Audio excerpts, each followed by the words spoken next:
السلام عليكم ورحمة الله وبركاته.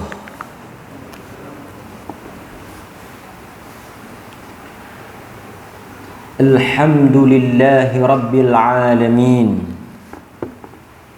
وبه نستعين على أمور الدنيا والدين، والصلاة والسلام على أشرف الأنبياء والمرسلين وعلى آله وصحبه أجمعين، أما بعد. Hadirin mukminin, tuan-tuan dan puan-puan yang dirahmati dan dikasihi oleh Allah Subhanahu wa ta'ala, kita bersyukur kepada Allah yang melindungi dan memelihara kita daripada perkara yang tidak diingini dan mengizinkan kita dengan rahmatnya hadir untuk kita mendengar ayat-ayat Al-Quran, perkataan-perkataan Nabi sallallahu alaihi wasallam. Mudah-mudahan dengan kasih dan sayang daripada Allah, kita termasuk daripada kalangan hamba-hambanya yang bertakwa dan beriman. Kita akan sambung seperti biasa kuliah berhubung dengan kitab Ad-Da' wa Dawa' karangan Al-Imam Al-Hafidh Ibnul Qayyim rahimahullahu ta'ala. Kita masih lagi di dalam perbincangan yang mana Al-Imam Ibnul Qayyim menyebut tentang perbuatan yang dilakukan oleh orang-orang kafir dan sebahagian daripada kalangan orang-orang beriman yang terjatuh ke dalam dosa yang sangat besar, iaitu perbuatan menyengutukan Allah ataupun mensyirikkan Allah. Kemudian Al-Imam Ibnul Qayyim, dan telah kita terang dan ulas dalam kuliah yang lepas, berhubung dengan sikap manusia yang tidak bersangka baik dengan Allah. Oleh kerana mereka tidak bersangka baik dengan Allah, maka mereka berani melakukan dosa, berani melakukan maksiat, dan berani mempertikaikan kekuasaan dan kemampuan Allah. Sebab kata Al-Imam Ibnul Qayyim, jika seseorang itu bersangka baik kepada Allah, dia tidak akan berani untuk melakukan dosa. Kerana orang yang bersangka baik kepada Allah adalah orang yang kenal Allah. Ma'rifatullah, mengenal Allah. Macam mana kita nak sangka baik? Sebelum kita nak sangka baik, kita kena mengenali Allah. Bagaimana nak kenal Allah? Kita tak boleh mengenali Allah melainkan dengan cara yang diajar oleh Nabi. Bagaimana cara yang diajar oleh Nabi? Mengenali Allah melalui nama-nama dan sifat-sifatnya. Al-Asma'ul Husna wa Sifatil Ula. Kita kenal nama-nama Allah yang kita selalu sebut, ada 99, bahkan lebih daripada itu. Dan sifat-sifat Allah yang maha tinggi dan maha agung. Kemudian Al-Imam Ibnul Qayyim kata, orang yang mengenali Allah, kenal Allah. Sebab itu orang yang mengenal Allah ini disebut orang yang berilmu. Bila dia kenal Allah, dia sangka baik. Yang kedua, dia takut. Sebab dia tahu Allah bersifat dengan Allah itu menamakan dirinya Al-Alim, maha mengetahui. Sifat Allah juga maha mengetahui. Sebab kita kena faham, apa sahaja yang menjadi nama Allah, itu juga sifat Allah.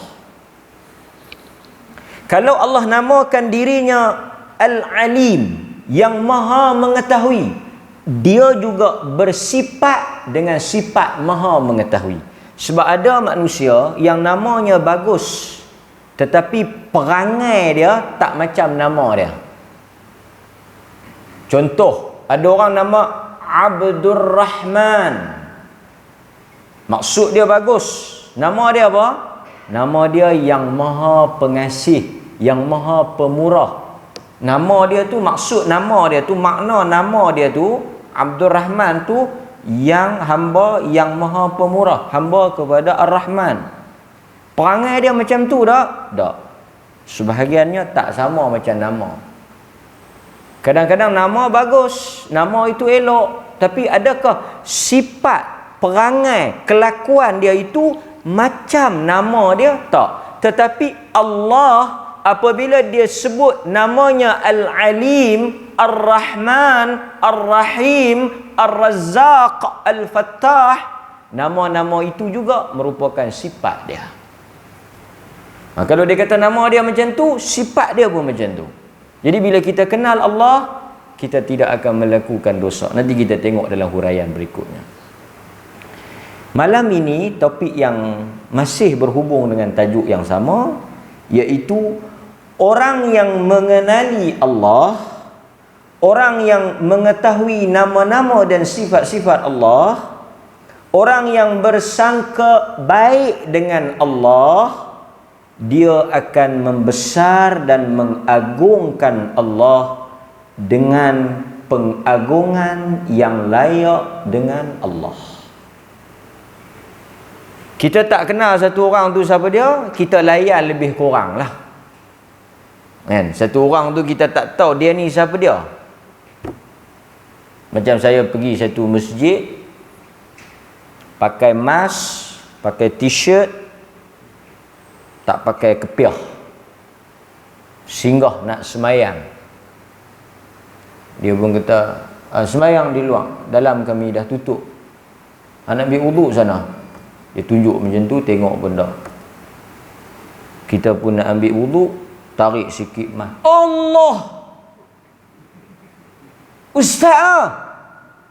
Dia pun buka, ambil kunci, tolak selanin dia. Dia tak masuk. Masuk, mayang dalam.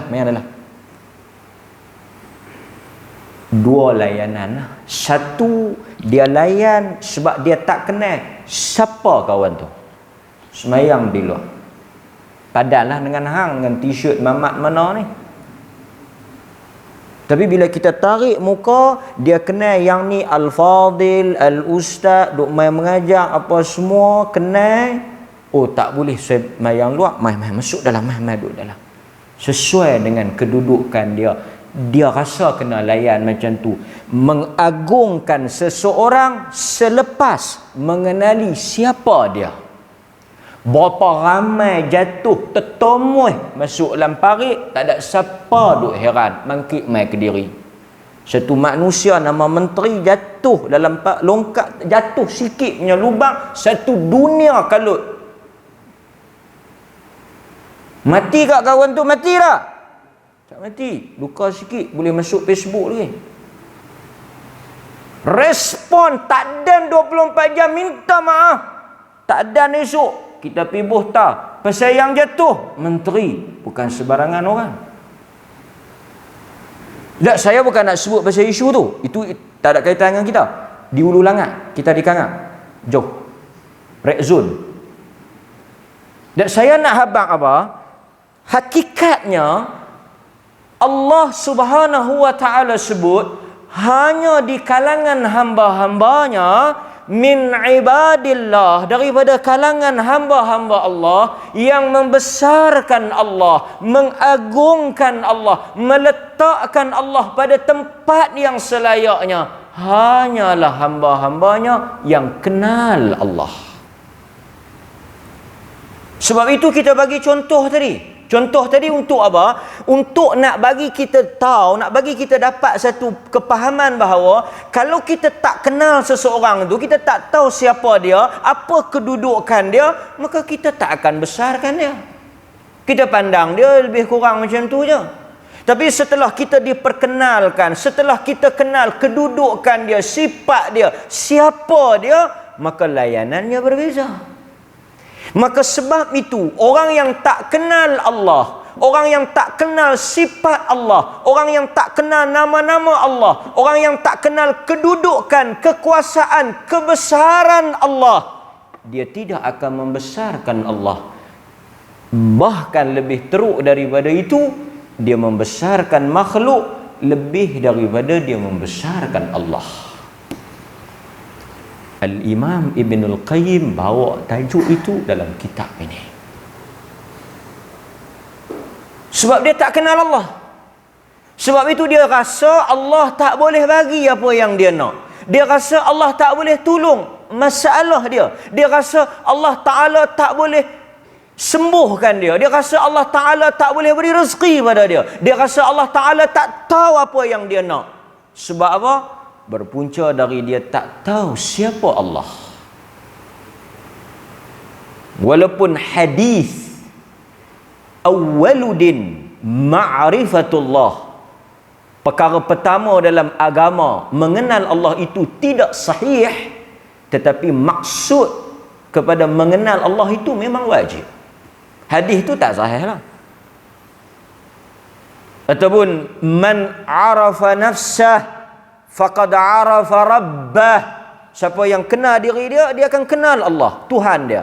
Walaupun hadis-hadis ni tidak sahih daripada Nabi, tak sabit daripada Nabi, tetapi memang kita wajib. Sebagai orang beriman, kita wajib. Di antara dosa yang besar adalah orang yang tidak mengenali Allah. Sebab itu tuan-tuan, sebelum kita nak faham apa yang kita nak bincang, saya bawa contoh itu supaya penting kita tahu tajuk ini. Al-Imam Ibn Al-Qayyim, dia bawa di dalam kitabnya Ad-Da' wa Dawa' firman Allah dalam surah Az-Zumar ayat 67. Oh, ini ayat tonggak, ayat tema, ayat yang kita nak jadikan sebagai rujukan utama. Dalam surah Az-Zumar ayat 67, Allah Subhanahu wa taala berfirman, "Wa ma qadarullaha haqqa qadrih." Dan orang-orang musyrik, Allah kata orang-orang musyrik itu, orang-orang kafir itu, mereka tidak membesarkan Allah, tidak mengagungkan Allah, tidak menghormati Allah haqqa qadrih, dengan pengagungan, dengan penghormatan, dengan kebesaran yang sebenar dan sesuai dengan kedudukan Allah. Pasal apa dia kata macam tu? Pasal apa Allah kata wa ma qadarullah haqqa qadrih? Orang kafir ini, orang musyrik ini, dia tak besarkan Allah, dia tak agungkan Allah, dia tak letak Allah pada tempatnya. Di atas sebab apa? Kita tengok apa yang dilakukan oleh orang kafir. Tuan-tuan bagi contoh, apa orang kafir buat? Apa orang kafir buat? Bagaimana dia layan Allah? Bagaimana dia layan Allah? Apa yang dia kata tentang Allah? Apa benda yang dia sebut tentang Allah? Banyak. Dia sebut Allah ada anak.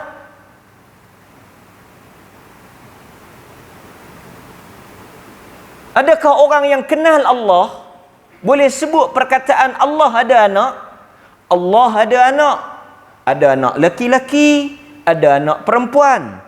Siapa anak laki-laki Allah? Isa. Siapa anak perempuan Allah? Malaikat. Adakah orang yang mengagungkan Allah, mengenali Allah, yang mentauhidkan Allah, membesarkan Allah, berani selancang ini mulutnya bercakap. Tak berani. Tapi dia kata. Sebab itu bila kita tengok orang-orang kafir, dia pun tak kenal Allah. Walaupun di mulut dia kita tengok musyrikin, wallah, wallah, wallah, sumpah tak lekang demi Allah. Tapi bila mari tindak tanduk, biadab. Maksud lawan kepada membesarkan Allah ni, maksud hina Allah. Antara bentuk penghinaan Allah apa dia? Satu, mereka tak minta dekat Allah, mereka minta dekat berhala.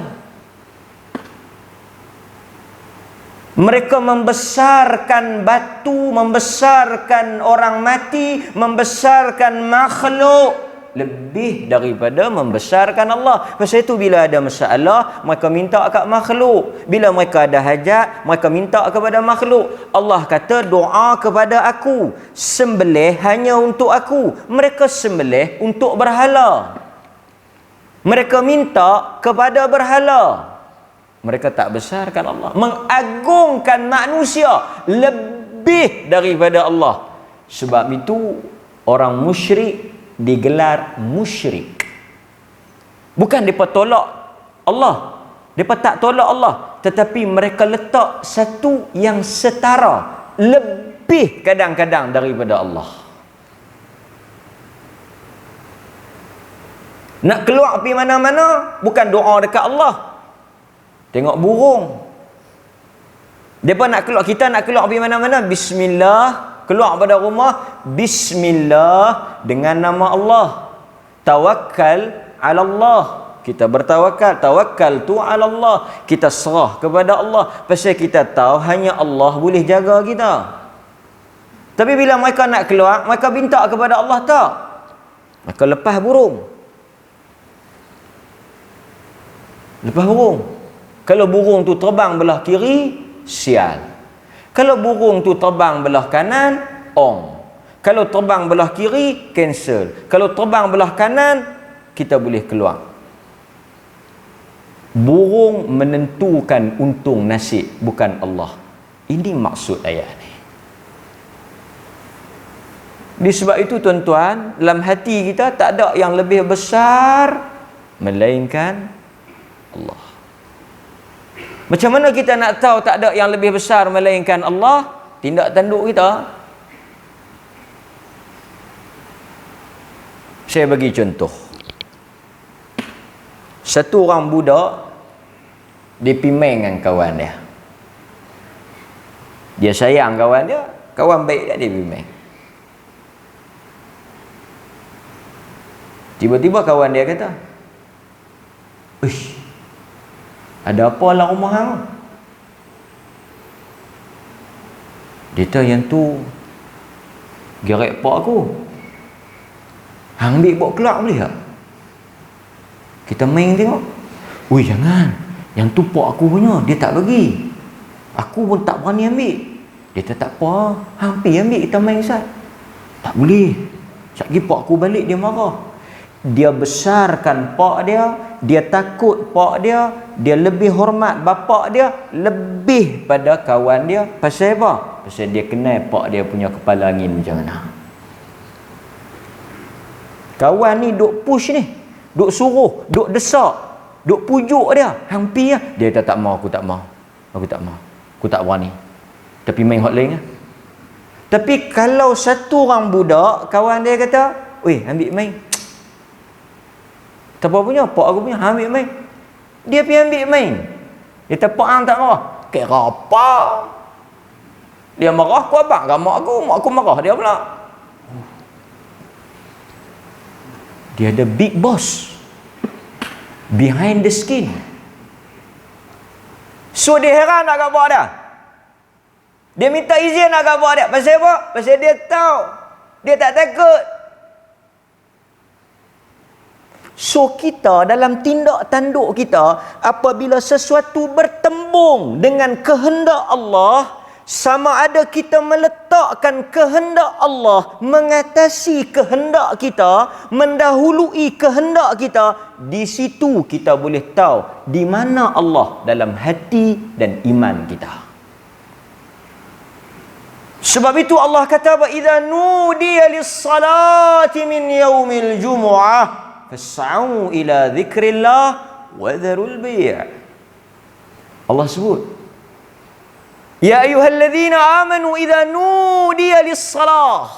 Walaupun ayat itu rajuk pada sembahyang Jumaat, tapi semua sembahyang boleh pakai. Allah kata, wahai orang-orang yang beriman, idza nudiya lis-salah, bila Tuhan panggil mari sembahyang, kita nak buat apa? Tuan-tuan, sikit nak sembang lah malam ni, bukan nak ceramah sangat, nak sembang. Kalimah pertama dalam panggilan azan, kalimah apa?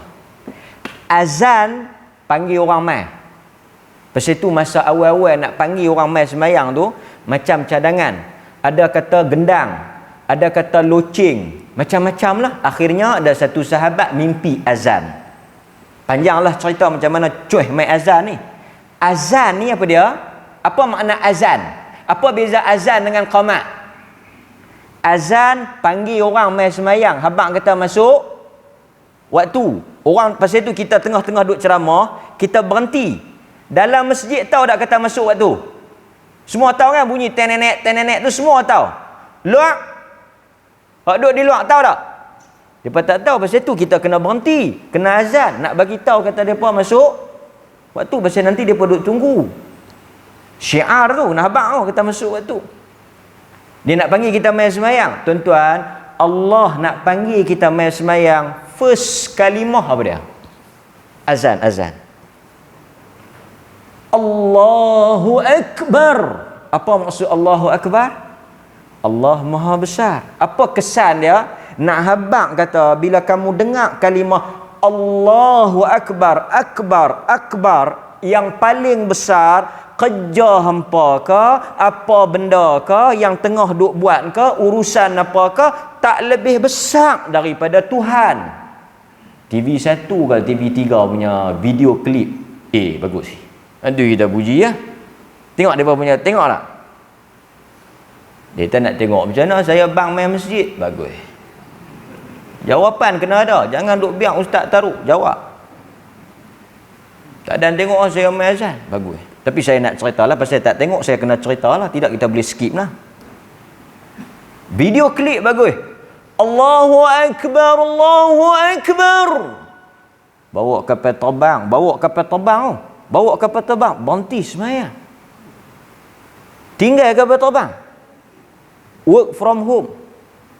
Kapal terbang, dia punya auto cruise lah. Berhenti kapal terbang semaya. Yang duk meniaga ke, yang duk apa ke, semua berhenti, stop. Tengah duk mesyuarat, berhenti. Tengah duk meeting, berhenti. Pergi sembahyang. Tapi saya nak sebut umum lah. Yang mana ada ruksah tu tengah duk operate, takkan nak berhenti. Tengah-tengah duk turih jantung kawan tu, bang, letak syak lah, biar pergi dulu. Saya pergi main pesah lain, kawan tu mangkit, jek ke diri.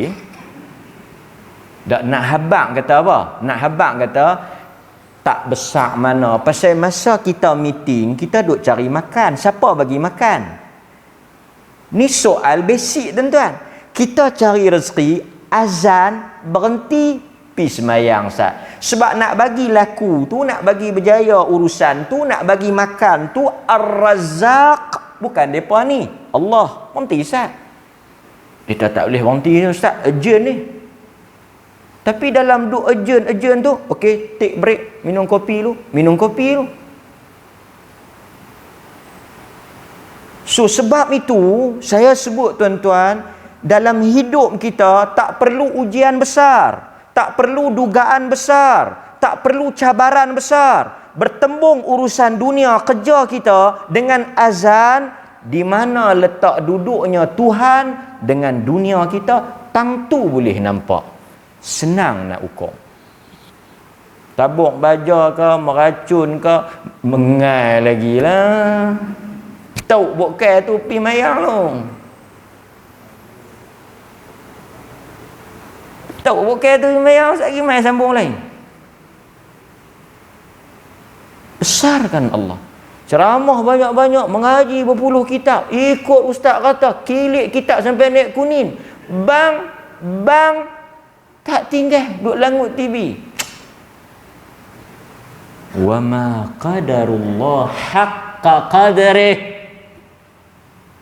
Situ kita maghrib, stop. Urusan apa? Maghrib, stop. Kita maghrib, kita stop. Mai nak duduk mengaji sampai isyak habis. Sekali balik buat urusan kita. Nak ambil maghrib saat yang 40 ke 45 minit. Habis kuat sejam. Ya, satu hari sejam. Kita nak mengaji agama. Hak ni, zat. Bekal kita esok di kubur. Daripada pagi tadi mana kita mengaji? Siapa mengaji daripada pagi tadi? Mana ada? Daripada pagi tadi lepas subuh mana mengaji? Ni baru nak mengaji. Ni baru nak mengaji. Tu pun mujak hidup lagi. Tu pun mujak duk boleh mawek lagi. Sat saja nak ambil antara isyak. Satgi isyak azan saya berhenti ya. Lepas tu balik. Tak lajak lepas isyak. Budi kata, apa mengaji lama kan? Apa mengaji lama kan? 2 jam sembang muhung tak rasa lama. Tu cukup. Sambung balik. Dia nak pergi corner kat ni. Okey, astaghfirullahalazim wa atubu ilaih. Okey, sambung balik tajuk kita. So dia kata orang-orang musyrik tidak membesarkan Allah, tidak membesarkan Allah. Dia kata lagi di sini, dia kata wal ardu jami'an qabdatuhu yaumal qiyamah. Walhal Allah itu menggenggam, qabdatuhu, Allah itu menggenggam, pegang, dengan tangannya, yaumal qiyamah, bumi pada hari kiamat nanti Allah memegang. Tu yang nak cerita besarnya keagungan Allah, besarnya kekuasaan Allah itu. Pada hari kiamat nanti Allah menggenggam seluruh bumi, wassamawat, dan langit-langit, matwiyatum biyaminih, hanya dengan tangan kanan dia. Jangan imagine, jangan duk bayang, beriman cukup. Jangan duk khayal, tak boleh. Orang tanya Imam Malik, macam mana Tuhan istiwa di atas aras? Imam Malik kata, beriman cukup, tak payah tanya. Allah kata, Allah nak cerita hebat dia, besar keagungan, kekuasaan dia. Dia kata apa?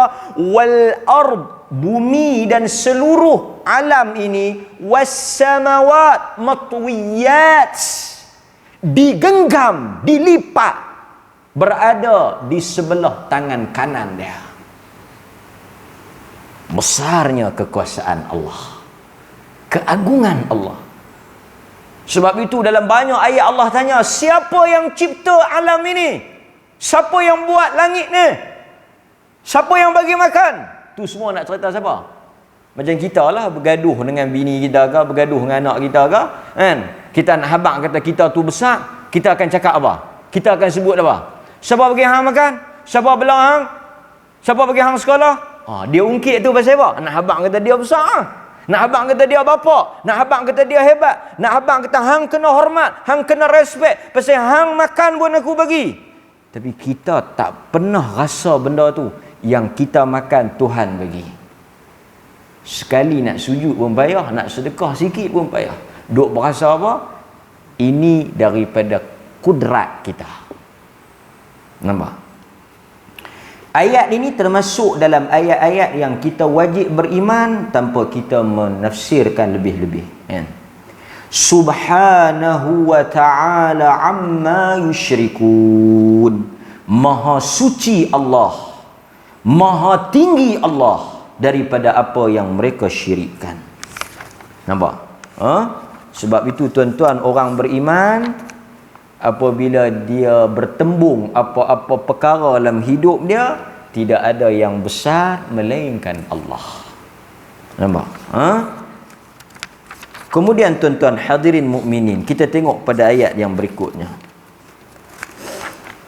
Allah Subhanahu wa taala juga sebut dalam surah Nuh ayat 13 dan 14. Kita dalam peringkat yang sangat penting ni lah, kita nak membesarkan Allah. Nak besarkan Allah macam mana? Nak agungkan Allah, ta'zim. Kita nak mengagungkan Allah itu dengan kita kenal Allah. Nah, kita nak sebut sikit ya tuan-tuan. Dalam surah Nuh, surah yang ke-71 dalam Al-Quran, dia nombor 71 pada ayat 13 dan 14. Tuan-tuan boleh tulis, nanti boleh cross check di rumah. Allah kata apa? Ma lakum la tarjuna lillahi waqara wa qad khalaqakum atwara. 13 dengan 14 surah Nuh. Allah kata, ma lakum la tarjuna lillahi waqara. Mengapa kamu tidak beriman, tidak percaya dengan kebesaran Allah? Allah tanya, pasal apa tak percaya dengan Allah? Pasal apa tak percaya dengan kebesaran Allah, keagungan Allah? Pasal apa? Apa sebab? Allah kata, wa qad khalaqakum. Pasal apa kamu tak beriman bahawa Allah itu maha besar, Allah itu berkuasa, Allah itu maha agung? Kenapa bersikap kurang ajar, biadab, takabbur, kufur? Kufur apa makna kufur? Engkar. Kafir tu maksud engkar. Pasal apa lawan Tuhan? Walhal Allah lah yang menciptakan kamu daripada beberapa peringkat. Allah kata dia ciptakan kamu. Macam kita lah, ibu-ibu cakap, aku lahirkan hang, besarkan hang daripada besar tu. Mai dah besar, dah ada kerja, sombong, melawan aku, derhaka. Dulu kecil-kecil, aku bunuh berita. Cekik berita. Pasal kita tak tahu. Kalau kita tahu, kita dah tahu lama dah. Kan? Menatang bagai minyak yang menatang, bukan binatang, menatang, tatang lah. Minyak tu kita tatang, tak bagi tumpah, maksud jaga betul-betul lah. Bila besar dia jadi binatang, dia lawan kita. Rimau macam rimau lah, kecil-kecil kita bagi dia makan, duk main kita apa semua, besar dia makan kita. Allah tanya pasal apa? Tuan-tuan, saya nak kongsi dengan tuan-tuan sikit satu cerita. Satu hari ada satu laki-laki. Pasal kita tak tahu, kita oleh kerana insan, kita dhaif, kita buat salah. Tapi kalau kita kenal Allah, kita malu. Sebab satu hari tuan-tuan, ada satu orang laki-laki datang jumpa Ibrahim bin Adham. Siapa dia Ibrahim bin Adham ni? Salah seorang daripada alim, imam, daripada kalangan imam-imam yang sangat tawadhu, ahli ibadah. Dia terkenal dengan tazkiyatun nufus. Macam kita punya kitab ni nak cuci hati lah, kan? Daripada sombong, bongkok, takabur, jahat, apa semua kita nak buang. Pasal tu orang mengaji kitab ni, dia jadi kuih lembut, dia jadi kuih tawadhu, dia jadi semakin tunduk, dia bukan jadi semakin bongkok. Tapi kalau mengaji tazkiyatun nufus, tajuk kitab tu bagus dah, menyuci jiwa. Tapi bila mengaji, dia jadi kuih cepat nak maki orang, dia kuih cepat nak marah orang. Tak jadi ya. Ibrahim bin Adham ni sangat terkenal dengan cerita-cerita yang menarik. Daripada kalangan imam ikutan.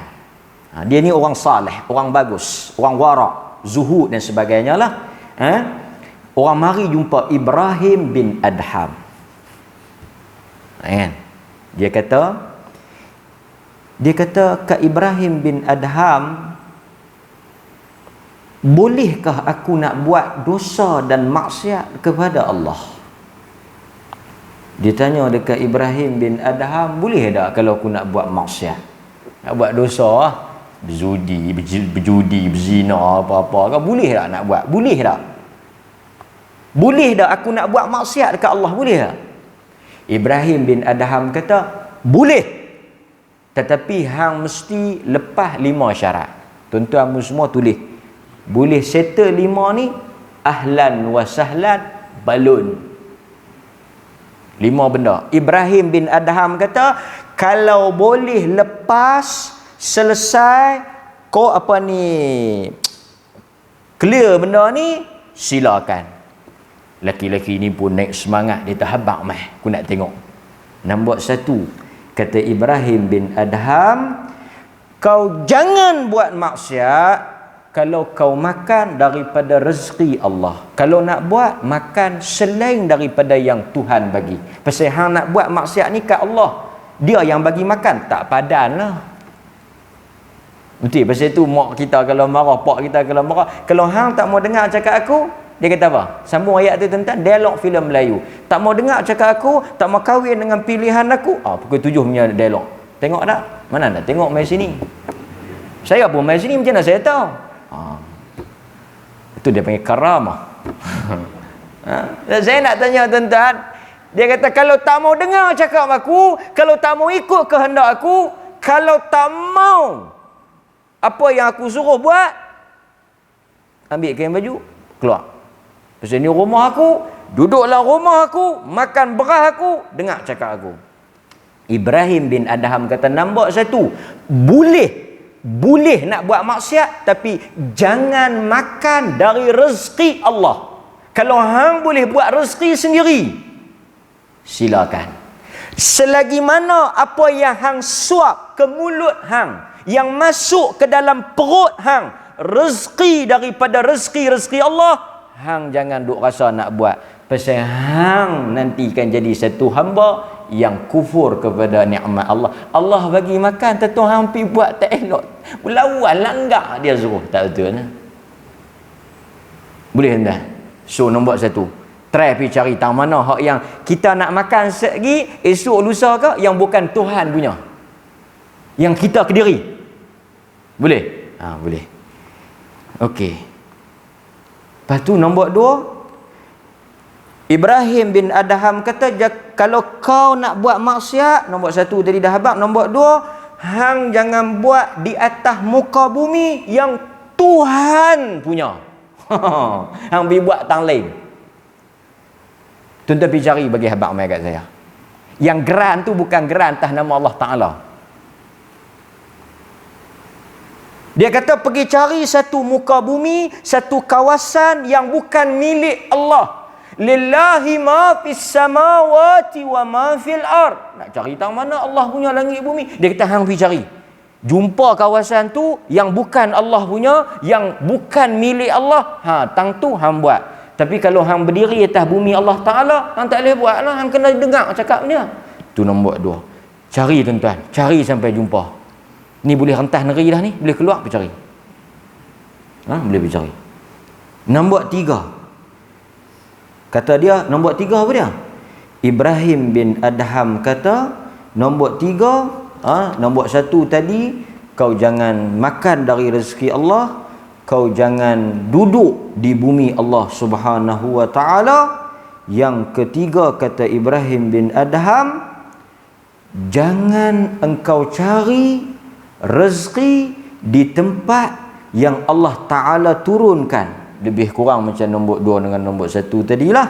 Maksudnya di tempat yang Allah turunkan nikmat, di tempat yang Allah turunkan keberkatan, kau jangan buat di situ.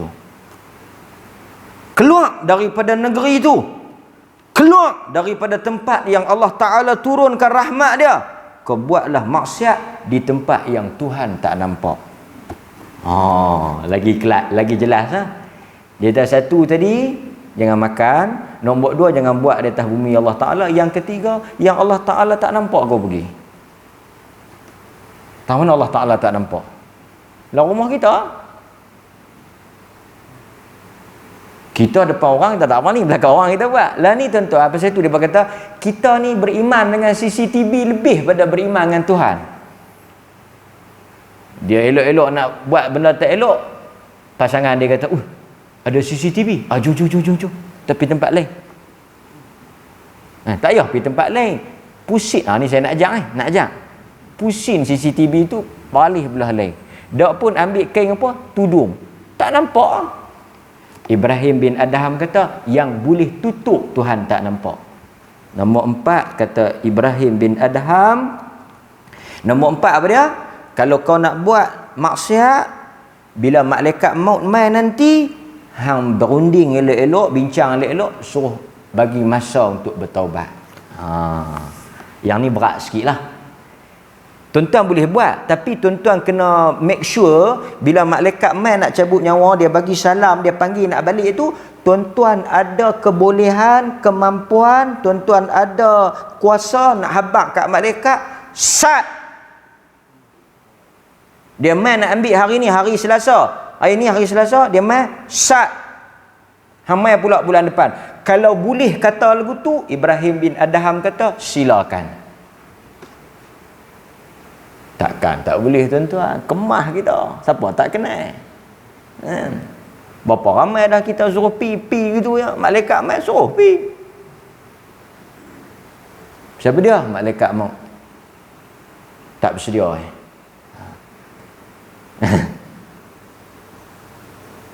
Nombor yang akhir kata Ibrahim bin Adham, kalau engkau nak melakukan maksiat, dia sebut ni pasal apa? Dia nak bagi lelaki tu kenal dengan siapa yang hang nak buat maksiat ni. Kenal apa yang Allah Ta'ala bagi dekat hang. Kenal apa yang Allah telah buat yang hang berani nak lawan dia ni. Yang terakhir kata Ibrahim bin Adham, yang kelima, esok bila malaikat heret orang pi dalam neraka. Ni lah sekali lah. Esok bila malaikat heret orang buat dosa nak masuk neraka, hang jangan ikut. Nanti malaikat mai panggil kita ni, semua yang masuk neraka nanti malaikat heret mai. Masa malaikat heret, malaikat panggil tu, hang jangan pi. Hang habaq kata hang tak mau pi, hang nak duduk tang ni. Hang suruh dia bawa yang lain. Boleh. Ibrahim bin Adham kata 5 benda ni silakan. Nama tuan-tuan ada, malaikat kata mai kita nak ni, wasiqal ladzina kafaru ila jahannam zumara. Tuhan nanti heret bi masuk dalam neraka secara beramai-ramai. Bila mari tang time group kita, mai tang group kita tu Tuhan nak bawa, habaq. Kalau boleh jekah sedah. Jekah bagi sedah. Ni siapa nak bawa pi mana ni? Buat kemah lagu kita duk kemah di dunia tu lah. Buat cekang lagu tu. Jangan ikut masuk neraka, buat cekang. Ni nak pergi mana? Aku tak mau. Bagi gitu kan. Dia tak bawa pergi, duduk orang tu. Ibrahim bin Adham kata, kalau betul duduk tang tu, hang buat Siapa? Malaikat pun tak makan cekak kan. Boleh tuan-tuan. 5 benda ni, anytime, anywhere, bila nak buat maksiat, rojok, dengar, muhasabah. Kalau kita boleh lawan, bertembung dengan 5 benda ni, Ibrahim bin Adham kata kita boleh buat maksiat. Berapa banyak kita makan, kita lawan. Berapa banyak maksiat yang Tuhan larang tu atas muka bumi dia, depan dia kita buat. Tu dia yang kata nama manusia. Kemudian dalam ayat yang lain Allah Ta'ala sebut tentang membesarkan dia ni dalam surah An-Nur ayat 3, surah At-Tur ayat 35 dan 37. Surah At-Tur ayat 35 dengan 37, surah nombor 52. Allah kata, am khuliqu min ghairi syai' am humul khaliqun. Tu dia Allah tanya kita. Apakah mereka diciptakan tanpa sesuatu atau mereka yang diciptakan? Nampak tuan-tuan? Allah tanya, siapa yang menciptakan? Siapa yang diciptakan? Allah tanya. Am khalaqus samawati wal ard bal la yuqinun. Ataukah mereka yang telah menciptakan langit dan bumi, sebenarnya mereka tidak yakin apa yang mereka kata. Allah tanya, siapa yang pencipta? Allah ke manusia? Siapa yang buat manusia?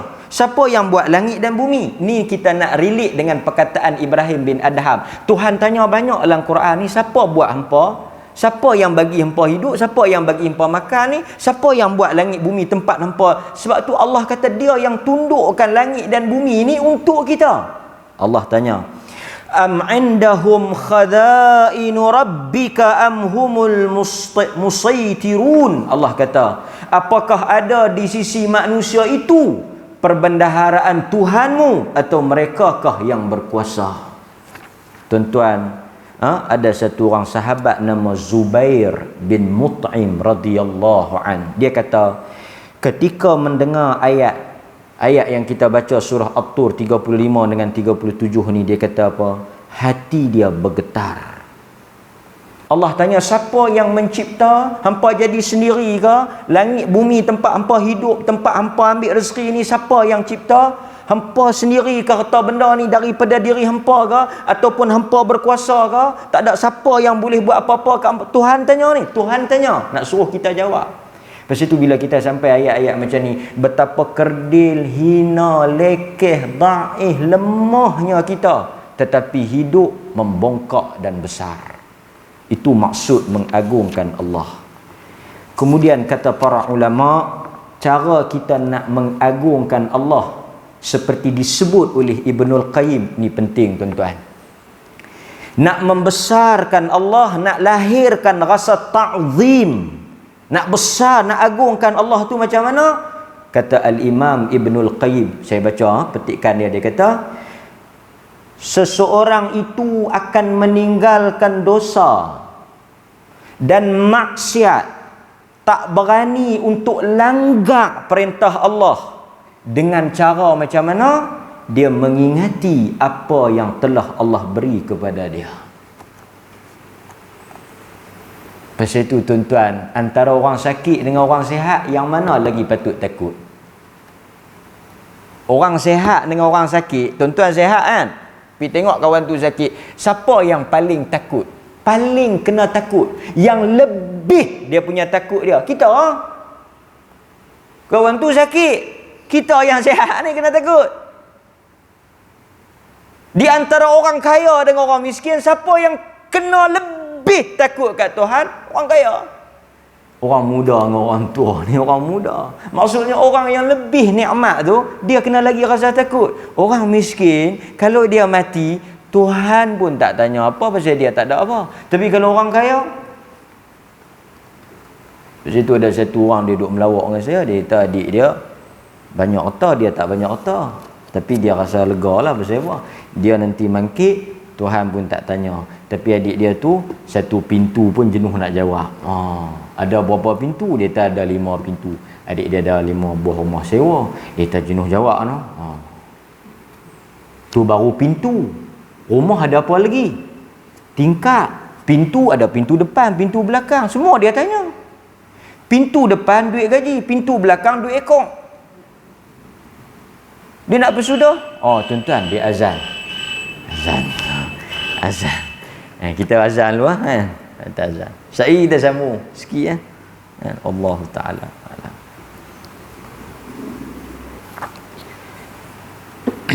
Bismillah, tuan-tuan hadirin mukminin, sikit kita sambung. Untuk membesar dan mengagungkan Allah, kata Ibnul Qayyim, seorang hamba itu wajib menghitung, menghalusi, menyebut dan mengingat nikmat yang telah Allah beri kepada dia. Yang ni nak lahirkan rasa ta'zim kita ke Allah tu, besarnya rasa hormat kita dekat Allah tu. Macam kita dengan sesama manusia, kita hormat dekat dia, jasa dia besar kat kita. Jasa tu kita respect dia. Yang ni jasa besar, dia tolong saya dulu mengaji. Kita rasa hormat kan. Siapa hang baik sangat ni? Dia tolong saya dulu masa saya nak minta kerja tu, dia tolong saya. Kita ingat jasa dia tu, kita besarkan. Bila nak buat maksiat, bila kita nak buat dosa, ingat apa Tuhan dah bagi. Malu kita. Pasal tu Nabi dia ingat nikmat yang Allah bagi dekat dia terlalu banyak. Pasal tu walaupun dia tak ada dosa, tapi dia semayang banyak. Pasal dia nak bersyukur. Dia nak syukur tu. Dia nak habaq kata dia nak terima kasih tu. Pertama Allah dah ampun dosa dia. Dia tak semayang pun dia tak masuk neraka. Tapi dia tak tahu nak tunjuk macam mana tu. Dia syukur ke Allah. Dia salat banyak. Nikmat banyak. Nabi cukup banyak nikmat dia. Kita nak buat maksiat macam mana tuan-tuan? Saya bagi contoh. Nak buat maksiat macam mana? Tak rasa nak buat maksiat macam mana, orang lain nak makan pun tak tahu. Kita sampai nak tak tang mana, tu dia bini dia tanya, ni nak tak tang mana gulai ni, pasal apa? Penuh meja. Tu pun dia nak buat maksiat lagi. Tu dia. Haji nak buat maksiat. Haji buat maksiat macam mana haji? Kereta pun tak tahu nak parking tak mana haji. Bak kat jiran, tumpang parking tak. Banyak kereta. Buat maksiat. Pejabat tanah kata bukan main dah kemarin. Tu tanah tang ni, tanah tang ni. Lohak tak mayang macam mana, tanah pun tak tahu banyak. So, bila kita duit banyak. Bila duit banyak, siapa bagi? Tuhan bagi. Nak lawan Tuhan juga. So, orang yang ada nikmat ni, bukanlah maksud orang yang tak ada nikmat ni, sihat pun nikmat. Maksud, bila kita dapat nikmat ni, balik pergi tengok rumah kita, balik pergi tengok buku bank kita, balik pergi tengok harta kita. Malam ni, homework dia, balik pergi tengok harta benda kita. Pasal semua benda tu daripada Allah. Semua tu daripada Allah. Pergi tengok banyak mana Allah bagi. Kereta pergi kira banyak mana. Rumah pergi kira banyak mana. Tanah banyak mana. Duit banyak mana. Semua pergi kira banyak mana. Ui, banyak Tuhan bagi ni. Banyak. Esok dah tahu malam ni banyak. Dah tahu malam ni banyak. Esok awal lah subuh. Banyak. 8.5. Banyak. Ruyuk terus. Tak padan lah. Tak apa, Tuhan kata tak apa. Lain syakartum. Tak apa. Mau dia buat perangai kelaku lugu ni, dia boleh tarik balik pasal dia punya. Sebab itu Tuhan ni, dia sangat murka. Dia sangat marah. Orang yang dia bagi banyak, tapi lawan dia. Tu yang Qarun tu, mana ada manusia yang Tuhan ponyok masuk dalam tanah, tenggelam dalam tanah, tenggelam. Firaun tenggelam dalam laut. Firaun tenggelam dalam laut. Pasal apa? Pasal Tuhan bagi apa yang Tuhan tak bagi kat dia. Apa yang Tuhan tak bagi kat Firaun? Harta, kuasa, semua dia dapat. Dia lawan. Tuhan tenggelam dalam laut. Dan kalau kita baca dalam cerita kan, masa dia nak tenggelam tu, dia duk kata, aku beriman. Amantu bi Rabbi Musa wa Harun. Aku beriman dengan Tuhan Musa, dengan Tuhan Harun. Riwayat kata apa? Dalam riwayat kata apa? Malaikat tak mau bagi Tuhan dengar. Tuhan dengar tapi malaikat ni dia tahu rahmat Allah luas. Takut sekali Allah ampun. Malaikat pergi ambil tanah, pergi bubuhlah mulut Firaun, bagi sengap. Tuhan kan rahmat dia besar, dia boleh ampun. Tapi pasal apa Tuhan ajak sampai cerita Firaun, cerita Qarun kita baca sampai hari ni? Pasal apa Firaun dengan Qarun ni kita kenal, kita sebut? Pasal apa? Tuan-tuan baca kisah mereka. Dua-dua manusia ni, Firaun dengan Qarun ni, ada satu persamaan. Apa yang Tuhan tak bagi di dunia ni kat mereka. Pasal itu bila Tuhan bagi tersandak. Pasal itu orang yang dah nikmat banyak mau lagi tekat, mau lagi tunduk, mau lagi sujud, mau lagi takut, mau lagi besar Allah, mau lagi banyak zikir. Kalau tak ada apa, tak apalah. Dia tak aku nak berzikir pun tak ada apa. Tuan-tuan yang terakhir, Allah Subhanahu Wa Taala ajak kita, bila kita membesarkan dia, ini amalan lah. Ini wasiat untuk kita semua balik beramal. Selain daripada amalan kita, dari tindak tanduk kita, bayar zakat, sedekah, banyak semayang malam, semua saya duk sebut banyak kali dah. Di antara tanda, sifat, ciri orang yang membesarkan Allah dalam hadis-hadis Nabi, dia suruh kita zikir, sebut nama Allah Al-Azim. Antaranya apa dia tuan-tuan? Dalam hadis Nabi SAW sebut, kalimatani khafifatan alal lisan. Ramai dah duk dengar. Dua kalimah yang apa? Khafif, ringan. Dua kalimah yang ringan. Di mana? Mulut. Tak ada siapa lagi ustaz tu dia lah duk suruh saya baca sangat. Pasal apa? Rahang tergeliat. Berat nak sebut. Ringan. Alal lisan. Ringan. Subhanallah. Ringan. Tadi kita sebut. Allah kata, Nabi sebut dua kalimah yang ringan di atas lisan, mudah nak sebut. mudah nak sebut. Lidah Melayu, lidah India, lidah apa nak sebut, boleh sebut. Satu. Saqilatan. Saqil lawan kepada khafif. Khafif ringan, saqil berat. Walaupun dia ringan, tapi tak atas penimbang esok mizan, berat. Lebih berat daripada segala-galanya. Apa dia? Wa habibatan ila rahman, dua kalimah yang Tuhan paling suka. Satu, subhanallah wa bihamdi. Satu lagi, subhanallahil azim. Kita nak ambil tang azim tu. Boleh tuan-tuan sebut subhanallah wa bihamdi, subhanallahil azim. Dua kalimah ringan, berat di atas timbangan. Dengar dah, hafal dah, baca dah. Kita main nak buat dah. Subhanallah wa bihamdi, subhanallahil azim. Sambil nak lena, sambil nak tidur. Samalah lena dengan tidur kan. Baca. Subhanallah wa bihamdi, banyak mana ustaz? Banyak mana nikmat? Kata para ulama, banyak mana kita nak zikir, banyak mana nikmat? Banyak ada nikmat kita? Banyak banyak tuan.